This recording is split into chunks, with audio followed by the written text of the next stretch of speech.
Исәнмесез, эфирда яңалыклар чыгарылышы, студияда Роза Хабибуллина, алга таба төп темалар турында. Урамда караңгы, йөрергә куркыныч. 27-нче комплекста яшәүчеләр ут булмаудан зорлана. Урынга Эльвина Андрова чыкты. Йорт салып та анда яшәргә ярамый. Санар бакчачылык ширкәтендәге участок милекчеләре торакларын терки алмыйлар. Бакчачылык территориясендә Себер язвасы, ягъни түләмә булырга мөмкин. Чаллыда яшь профессионаллар төбәк ара чемпионатының икенче сойлап алу этабы башланды. Катнашучылар сәнәгать механикасы һәм монтажлау компетенциясе буенча ярыша. Бу хакта тулырак Мәрьям Файрушина сюжеты.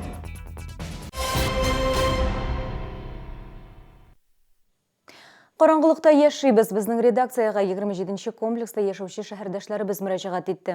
Аларның сүзләренә караганда, микрорайонның кайбер өлешләрендә яктырту юк, юллар бөтенләй күренми, ә хәзер өстәвенә аяк асты тайгак. Шәһәрдәшләр үз балаларының куркынычсызлыгы өчен борчыла. Теманы Эльвина Андрова дәвам итә. 27:09 йортының ишеге алдында ут баганалары юк. Биредә караңгылык күршедәге 27:17 йортына кадәр дәвам итә.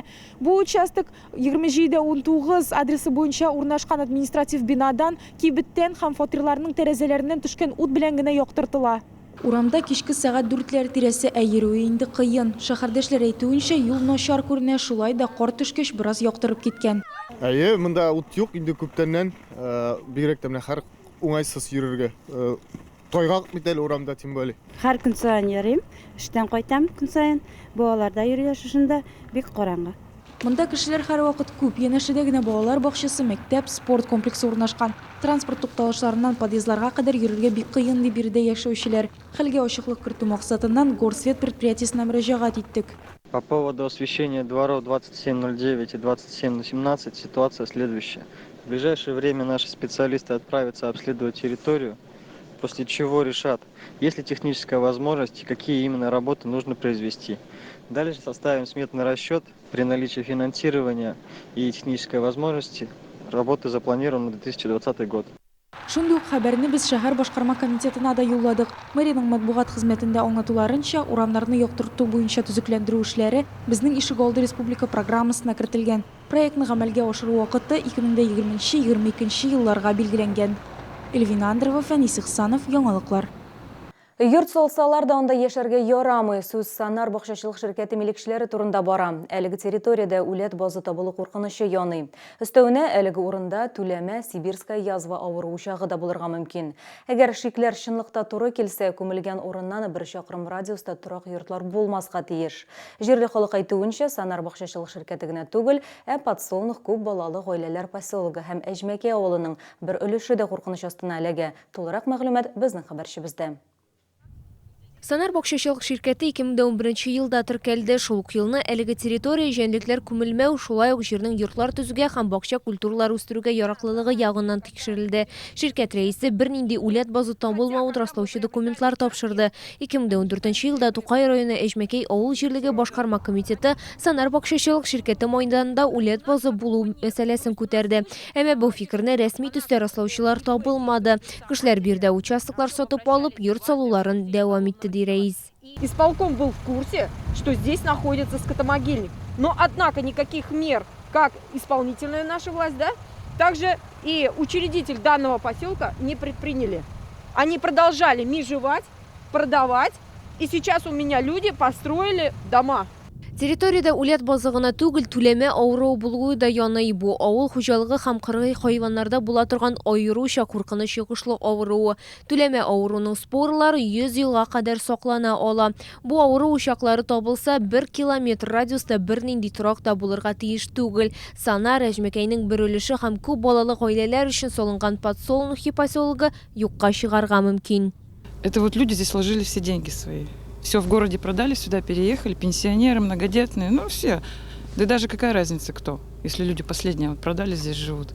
Это получается, здесь попадают все. И Азмушкина, вот та деревня, тут же куча вот всяких садовых участков. Җирле халык аптырашта, ни өчен 2011 елда бер нәрсә дә табылмаган һәм җирне сатырга мөмкинлек бирелде. Без Тукай районы башкарма комитеты җитәкчелегенә мөрәҗәгать иттек. Аңлатуларынча, күмелгән хайваннар турындагы мәсьәлә быел халык мөрәҗәгате белән җыелышта күтәрелде. Шуннан соң туфрак пробалары алынган. Мы выявили скотомогильни, мы тоже не можем сказать. Мы говорим, что просто пока выявлены, согласно проб, полученной ветеринарной службой, там определенные части костей крупного скота. Поэтому, например, мы выехали, я повторюсь, мы выехали туда на основании обращений граждан, проживающих на этой территории. Алынган туфрак пробаларының ахыргы нәтиҗәләрен көтәргә кирәк дип белдерде Тукай районы җитәкчелеге. Халык өмет белән яши, күченергә, йортларсыз калырга туры килмәсен дип тели. Без вакыйгаларның үсешен күзәтеп торачакбыз. Лилия Гатина, Валерия Новожилова, Сергей Вильданов, Яңалыклар.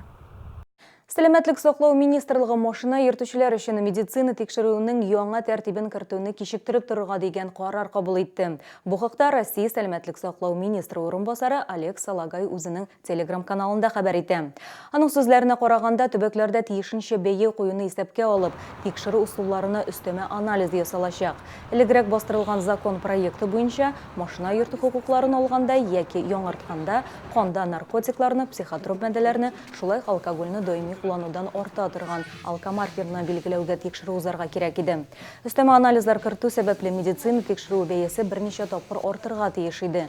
Документ 22 ноябрьдә үз көченә керәсе булган. Бөтен Россия буенча шулай ук Чаллыда да наркодиспансерлар янында зур чиратлар барлыкка килде. Автомобиль йөртүчеләр арасындагы шау-шу хөкүмәтне яңа кагыйдәләрне кабаттан карап чыгарга мәҗбүр итте.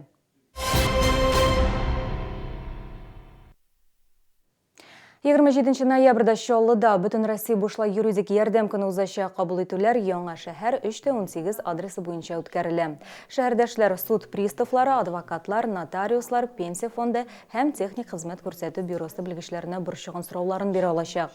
Юридик ярдәмне иртәнге 8-дән кичке 3-кә кадәр алып булачак. Кабул итүгә 37 45 69 телефоны буенча язылырга мөмкин.